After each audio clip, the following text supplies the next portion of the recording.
ঈদ যাত্রায় সড়কে চাপ থাকলেও যানজট নেই বলে দাবি করেছেন আওয়ামী লীগের সাধারণ সম্পাদক ও সড়ক পরিবহন ও সেতুমন্ত্রী ওবায়দুল কাদের। তিনি বলেন, ঈদ পরবর্তী যাত্রায় দুর্ঘটনা এড়াতে সরকার এবার সতর্ক রয়েছে। ধানমন্ডিতে ব্রিফিংয়ে ওবায়দুল কাদেরের অভিযোগ, তারেক রহমানকে ভালো মানুষ সাজানোর চেষ্টা করছে মির্জা ফখরুল ইসলাম আলমগীর। দলটির টপ টু বটম দুর্নীতিগ্রস্ত বলে মন্তব্য করেন তিনি। রিপোর্ট সৈয়দ আব্দুল মুহিতের। গত কয়েক বছর ধরে ধানমন্ডিতে আওয়ামী লীগ সভাপতি রাজনৈতিক কার্যালয়ে ব্রিফিং করেন সড়ক পরিবহন ও সেতুমন্ত্রী ওবায়দুল কাদের।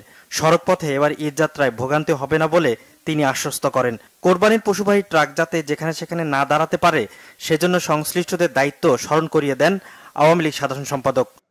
চাপ আছে, কিন্তু যানজট যাকে বলে সেটা এখনো নেই। দুর্ঘটনার মতো এবং প্রাণহানির মতো বিষয়টা গত ঈদের পরে যেটা সবার জন্য দুর্ভাবনার কারণ ছিল, সেটা পুনরাবৃত্তি হবে না, এটাই আশা করছি। ওবায়দুল কাদের দাবি করেন, সরকারের সৎ সাহস থাকায় এমপি আনার হত্যাকাণ্ডের ঘটনায় জেলার সেক্রেটারি রিমান্ডে। বিএনপির আমলে তাদের কোনো নেতার বিচারে সাহসও দেখাতে পারেনি। তাদের নেতারা জনে জনে দুর্নীতি করেছে, লুটপাট করেছে, তার বিচার কি হয়েছে? বিএনপি কি তাদের কোনো নেতার বিচার করার সৎসাহস দেখাতে পেরেছে, যেটা শেখ হাসিনা পেরেছে? আওয়ামী লীগ সাধারণ সম্পাদক বলেন, দুর্নীতিবাজদের মুখে দুর্নীতির কথা শুনতে হচ্ছে। তারেক রহমানকে তার শাস্তি ভোগ করতে হবে বলেও জানান তিনি। বিএনপি টপ টু বটম একটা দুর্নীতিবাজ দল। এই দলের নেতা টপ টু বটম দুর্নীতির বরপুত্র।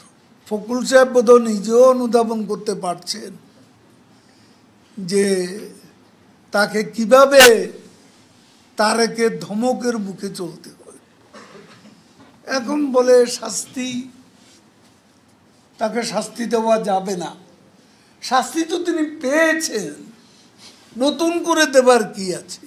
শাস্তিটা এখন ভোগ করা হচ্ছে বিষয়। তাকে এখানে এনে শাস্তি ভোগ করাতে হবে। তাকে ভালো মানুষ সাজানোর চেষ্টা করার তো কোনো কারণ নেই। বর্ণচোরারা গণতন্ত্রের নামে দেশকে ধ্বংসের দ্বারপ্রান্তে নিয়ে গেছে বলেও মন্তব্য করেন ওবায়দুল কাদের। সৈয়দ আব্দুল মুহিত, বাংলা ভিশন, ঢাকা।